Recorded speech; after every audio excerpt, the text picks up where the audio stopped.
This is a very significant defeat for Mr. Trump, a historic accomplishment for the Democrats. Even though some House races remain undecided, CNN can now make this projection with a very high degree of confidence based on statistical models that track races that Democrats already have won and analyze the races where they're leading significantly right now. Again, CNN can now project that Democrats will win the majority in the U.S. House of Representatives. Jake, this is a huge win for the Democrats, a huge setback for the president and for the Republicans. It is, and this is going to be a big problem for President Trump going forward. If he thinks that the media is annoying, wait till he meets a Democratic House that has subpoena power and actually has the legal ability to force them to turn over documents. We're going to look like nothing compared to that. I mean, he is going to find an opposition that he has never really encountered before.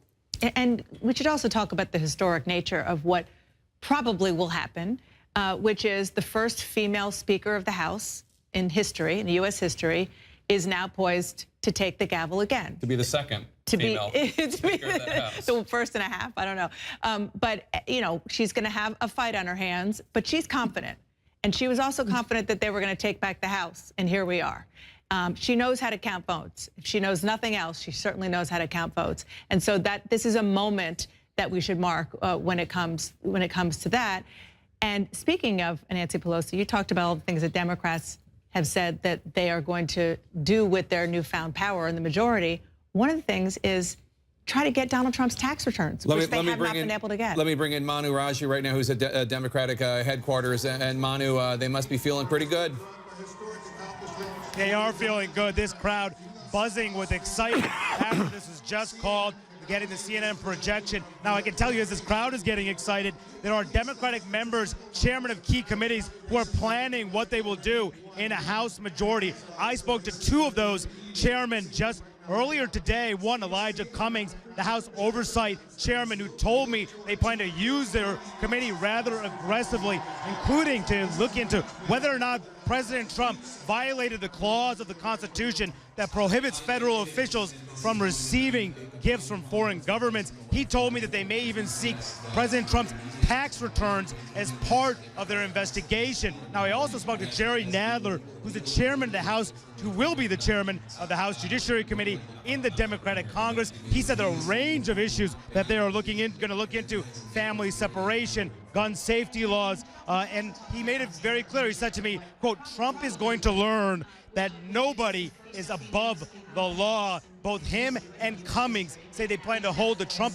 administration accountable, which they believe the Republicans did not do, which is why you'll see a very aggressive push by these committees to do what the Republicans did not do when they had power here. We'll see this all play out in the coming weeks here, Jake and Wolf.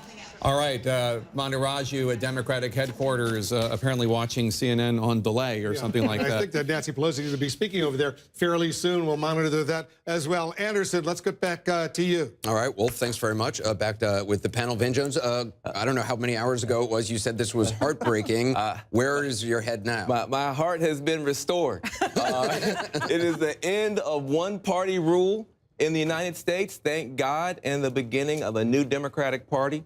Younger, browner, cooler, more women, more veterans can win in Michigan, can win in Pennsylvania, can win in Ohio. We have the first Muslim women, first Native American women, of the first black woman from Massachusetts, first Latina from Texas. It may not be a blue wave, it's a rainbow wave. It's something happening out there, and I'm happy about it. You know, can't deal with your mood swings. Hey, listen, man, it's been a roller coaster, man. It's been a roller coaster. You know, look, control is control of the House. That's what it is. And Elijah Cummings, who's going to control oversight, just said a few minutes ago he'd like to see Donald Trump's tax returns, which he will see.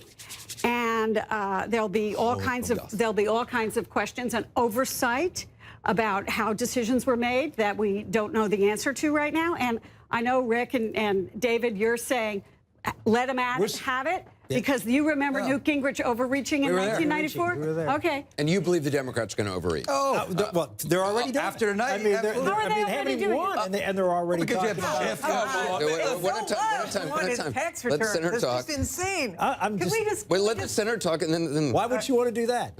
So, no, look, Republicans are feeling good tonight. I really, look, I understand we lost the House, but probably the 5 biggest governor races, we're going to win 4 of them. And we're probably going to hold, Scott Walker, who is a zombie. You cannot kill Scott Walker. You just can't do it. You can, I mean, it looks like he's going to survive. I mean, that is a huge win. Number one. Number two, the Senate races. We're going to pick up 3, 4, maybe even 5 We knew seats that. by the end of the night. No, we didn't know that. I mean, the fact that we have done this well in spite of what is seen like this wave is a real testament to the President of the United States and what he did. And most the last few importantly, weeks. all the big emotional races have lost. gone in favor of Republicans, right? All the big emotions, the Beto. Well, I think that's what you were reacting to The earlier. Florida races. The 2 Florida races. All the I'll big give you that. emotional races Look, that suck the oxygen out of this race. I'll give out you of that. this Listen, election season. And Andrew going down hurts my Andrew heart. Gillum. Andrew Gillum going down in Florida hurts my heart. I've known the guy for 10 years. He's a great person. He's been a great governor. Seeing Stacey struggle hurts. Seeing Beto get stopped hurts. All that stuff hurts emotionally, psychologically. But mathematically, we had a wave. You got a popular vote, and you got a takeover. And you guys. Look, you've gotten away with a bunch for 2 years. I know you think it's going to be great to, now Donald Trump gets a foil. A subpoena is not a foil. So buddy. you think there is subpoena's a real deal? You think this was a wave? Mathematically, listen, we had, because of the gerrymandering, we had to get more than 10. We had to win by more than 10% just to do what we just did. But you look at the popular vote, it's a wave. You look at the numbers, it's a wave. Okay. And so, Governor? Everybody knew that it was a hugely difficult map for the Democrats in the Senate. So I know that Trump will But not claim the that Senate. as The media didn't would know. you just finish? Let me finish.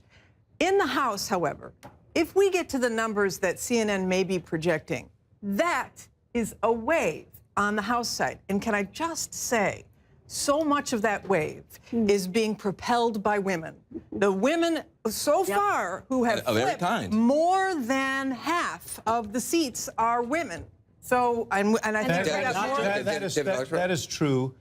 We should take a step back, though, and it really does reinforce kind of the notion of the divisions within our country, because what you've seen is the suburban areas becoming a hub for Democrats. And the thing that happened tonight that was sort of unexpected was that in those next ring districts that included suburbs and some rural areas, ex-urban areas, there are some of the races in Virginia, like the 7th in Virginia. There are a couple of races in Illinois like this. Democrats won races that frankly weren't considered prime opportunities for them. So, but there's no doubt that the suburbs have shifted from a Republican base to a Democratic base. All those things I think are true and can be true, but I think you can also look at the results tonight. If you're President Trump, and you can say, my political instincts are generally still pretty good. I still know how to get my people out, and I still know how to pull it out in the places where I need to.